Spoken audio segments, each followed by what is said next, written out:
dumating naman ako ulit sa point na sabi ko parang naging routinary na yung trabaho ko sa animation. Naisip ko naman na ayoko namang mamatay na hindi ko ginagawa yun. Yung gusto mo. Nag-resign ako agad. And after nun, doon, mas lalong... Yun, so may naipon naman ako, konti. Ginawa ko doon, half nun binili ko ng art materials. And then, nag-organize ako ng isang solo exhibition agad after a year. Wow! Solo agad. And I spent another 4 years para ma-penetrate ko yung Philippine art scene.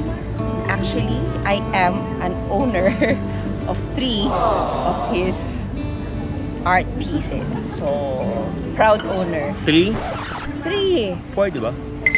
Baka ibibigay mo pa lang yung pang-4 sa Yung pang-4. Kasi sabi ko na eh. Pero, alam mo naman kung ano yung collection ko. Yeah, lagyan natin ng sementeryo. Ay, pack na pack! For you, Hazel. Talaga ba? Sabi ko nga 4 na, di ba? Yeah, 4. Alright? Cemetery and Memorial Park. Diba? Ako po si Angel Hazel with wings.